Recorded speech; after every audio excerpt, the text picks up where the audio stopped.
નમસ્કાર, મંતવ્ય ન્યૂઝમાં આપનું સ્વાગત છે। ગુજરાત એટ 7 સાથે હું છું હિનલ। સમાચાર સામે આવી રહ્યા છે। હાલ અત્યારે સમગ્ર રાજ્યમાં વરસાદી માહોલ છે। તો દ્વારકાના કલ્યાણપુરમાં 11 ઇંચ વરસાદ ખાબક્યો છે। જૂનાગઢના માણાવદરમાં 8 ઇંચ જેટલો વરસાદ ખાબક્યો છે। સુરતના પલસાણામાં 6.5 ઇંચ વરસાદ નોંધાયો છે। તો જૂનાગઢના વિસાવદરમાં 6 ઇંચ વરસાદ નોંધાયો છે। સુરતના બારડોલીમાં 6 ઇંચ વરસાદ નોંધાયો છે। તો જૂનાગઢના માળિયાહાટીનામાં 5 ઇંચ વરસાદ નોંધાયો છે। 5 તાલુકાઓમાં 4.5 ઇંચ વરસાદ, તો 5 તાલુકાઓમાં 4 ઇંચ વરસાદ નોંધાયો છે। અહીં સુરતના પલસાણામાં 6.5 ઇંચ જેટલો વરસાદ ખાબકી ચૂક્યો છે। જૂનાગઢના વિસાવદરમાં પણ 6 ઇંચ જેટલો વરસાદ નોંધાયો છે। તો રાજ્યમાં 12 કલાકમાં 147 તાલુકાઓમાં વરસાદી માહોલ જામ્યો છે।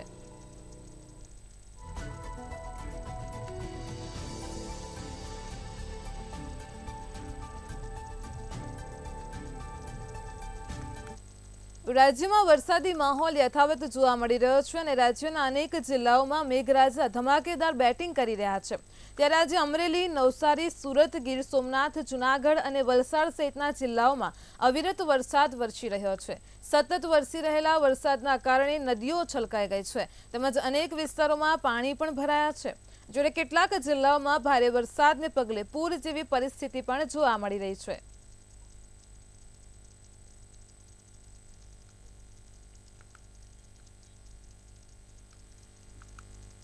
રાજ્યના સૌરાષ્ટ્ર વિસ્તારમાં ભારે વરસાદ વરસી રહ્યો છે, જેના કારણે અનેક ગામો અસરગ્રસ્ત થયા છે।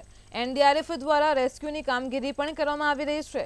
તંત્ર સતત પ્રદેશોના સંપર્કમાં રહીને કામગીરી કરી રહ્યું છે।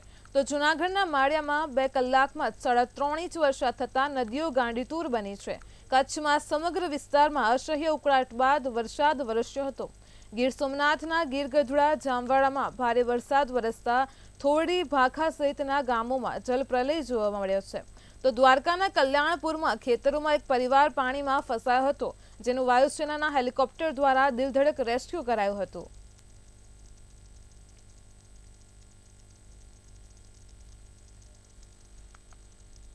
સૌરાષ્ટ્રમાં મેઘતાંડવ જોવા મળ્યો છે। તો જૂનાગઢમાં ધોધમાર વરસાદના કારણે ઠેર ઠેર વરસાદી પાણી ભરાયા છે। કેશોદ, માણાવદર, મેંદરડા અને વંથલીમાં ધોધમાર વરસાદના કારણે નદીઓમાં નવા નીરની આવક થઈ છે અને અનેક ડેમોના દરવાજા પણ ખોલવામાં આવ્યા છે। આ સાથે જ ડેમોમાં પાણીની આવક થતાં ખેડૂતોમાં ખુશીનો માહોલ જોવા મળી રહ્યો છે।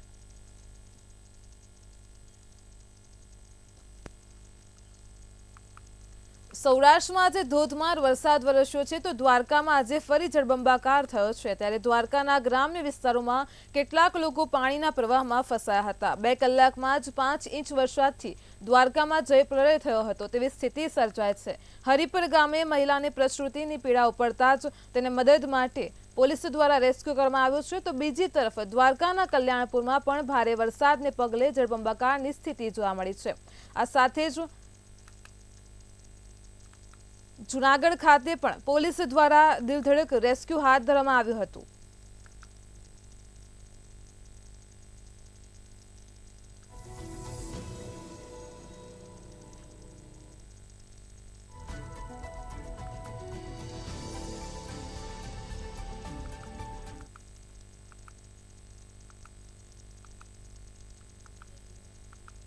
જૂનાગઢ જિલ્લામાં સતત 3 દિવસથી વરસાદ અવિરત રીતે વરસી રહ્યો છે। ત્યારે અવિરત વરસાદના પગલે અનેક વિસ્તારોમાં વરસાદી પાણી ભરાયા હોવાની સમસ્યા સામે આવી છે। જૂનાગઢના માંગરોળમાં ભારે વરસાદ થતાં અનેક જગ્યાએ વરસાદી પાણી ભરાયા હોવાની સમસ્યા સામે આવી છે, જેને લઈને માંગરોળના ઘેડ પંથકના ધારાસભ્ય ભગવાનજી કરકઠિયા દ્વારા મુલાકાત લેવામાં આવી હતી। ઘેડ વિસ્તારના આગામી 5 દિવસ ગુજરાતમાં સાર્વત્રિક વરસાદની સંભાવના વ્યક્ત કરવામાં આવી છે, જેમાં ઉત્તર ગુજરાત અને મધ્ય ગુજરાતમાં પણ આજે હળવાથી ભારે વરસાદની શક્યતાઓ છે। આ ઉપરાંત અમદાવાદ સહિત વિવિધ વિસ્તારોમાં વરસાદી માહોલ પણ જોવા મળ્યો છે। તો અમદાવાદના ધંધુકામાં પ્લોટ વિસ્તારના ગરનાળામાં પાણી ભરાયા હતા। ઢીચણસમાં વરસાદી પાણી ભરાતા લોકો પરેશાન થયા છે। વરસાદી પાણીમાં પણ વાહનો અટવાયા હતા। નીચાણવાળા વિસ્તારોમાં પણ પાણી ભરાયા હતા।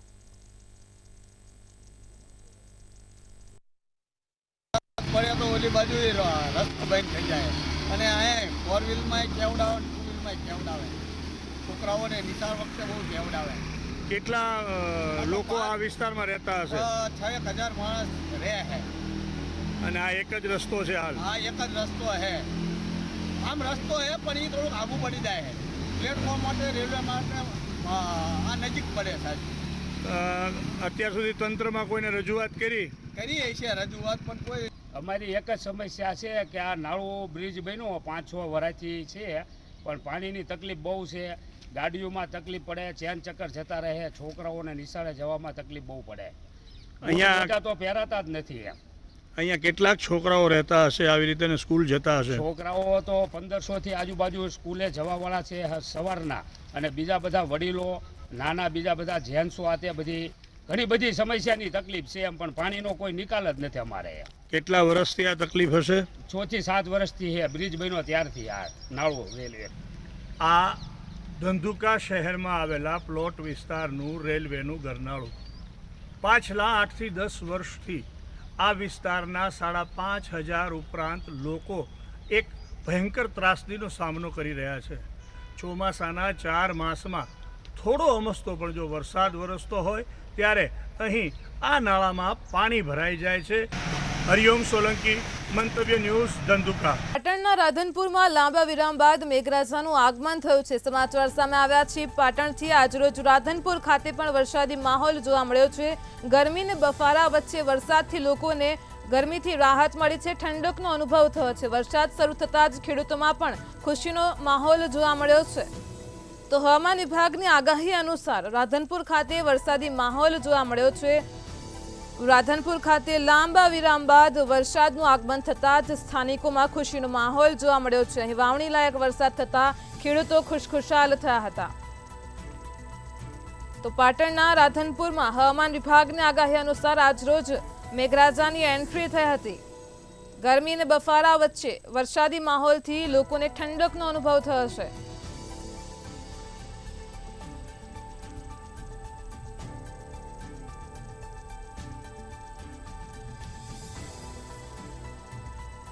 જૂનાગઢના માંગરોળનું ગીર પંથક જળબંબાકાર બન્યું છે. સમાચાર સામે આવી રહ્યા છે. છેલ્લા 4 દિવસથી જૂનાગઢમાં અવિરત વરસાદ વરસી રહ્યો છે.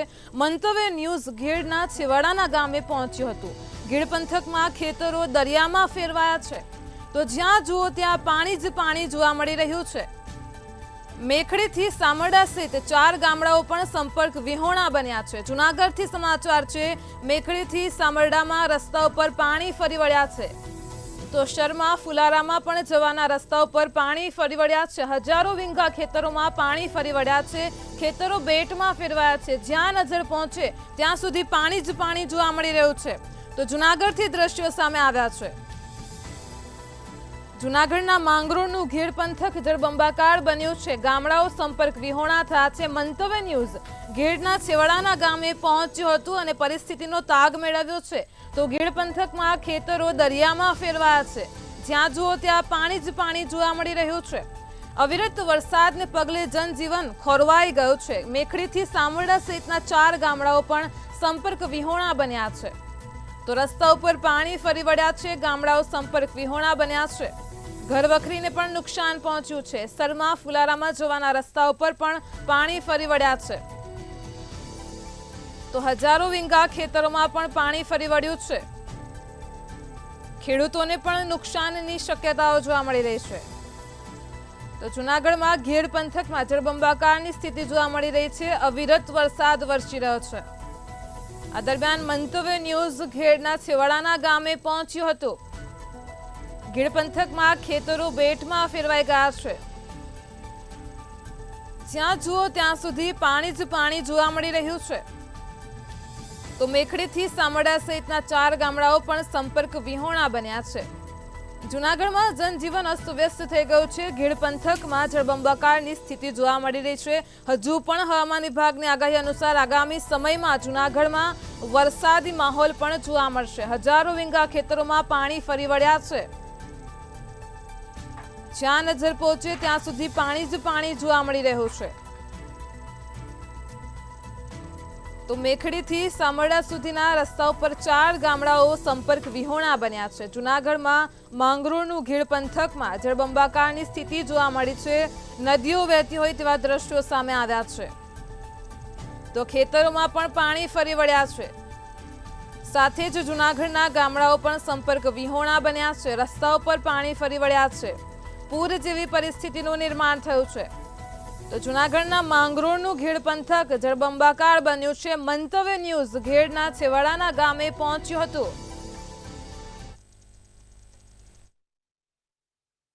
જૂનાગઢ જિલ્લાની થઈ છે. જ્યારે પણ વરસાદી કહેર મચે ત્યારે જૂનાગઢ જિલ્લાનું ઘેડ પંથક જળબંબાકાર જેવી સ્થિતિનું નિર્માણ થતું હોય છે. એ જળબંબાકારની સ્થિતિ કેવી હોય એ આપ મારા પાછળ જ દ્રશ્યો જોઈ શકો છો કે આ મેકડીથી સામરડા તરફ જવાનો માર્ગ છે તે હાલ બંધ થયો છે.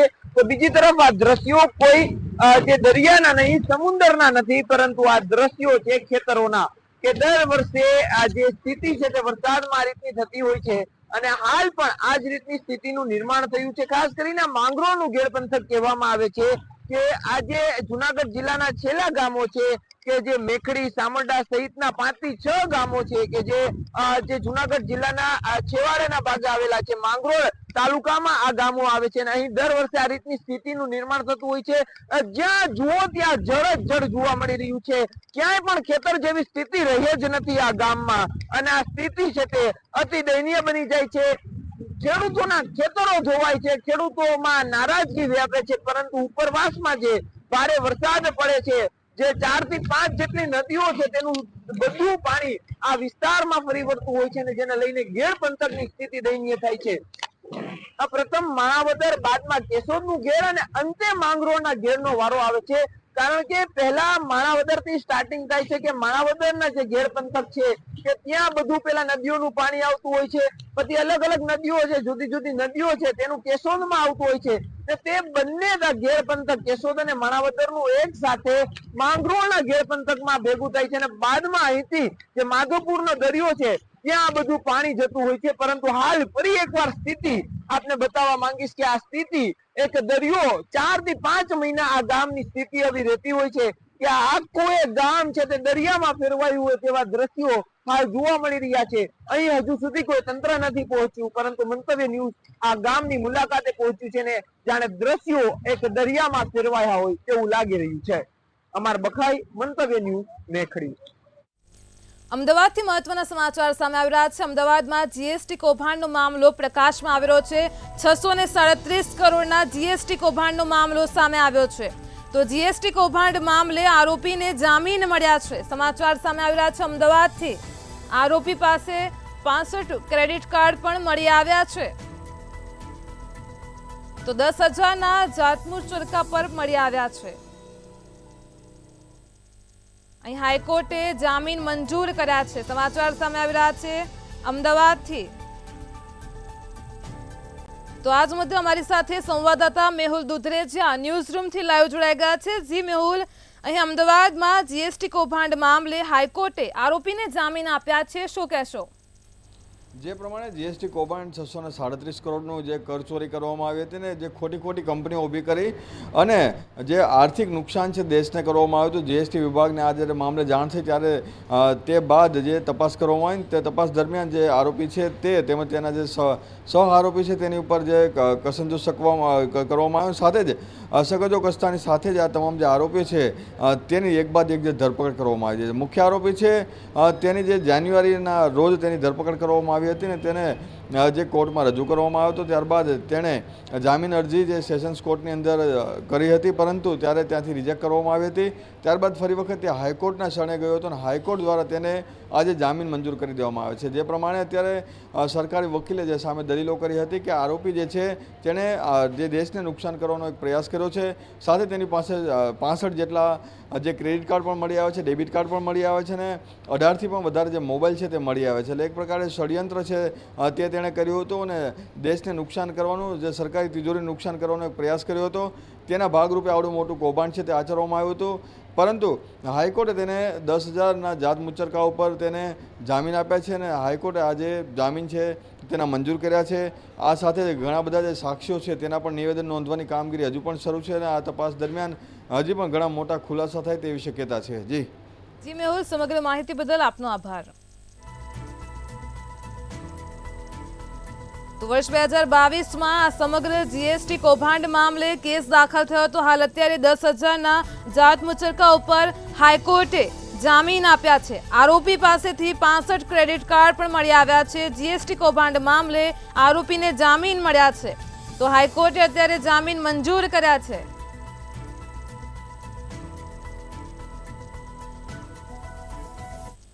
ગુજરાત@7 માં હાલ આટલું જ। વધુ સમાચાર માટે જોતા રહો મંતવ્ય ન્યૂઝ। નમસ્કાર।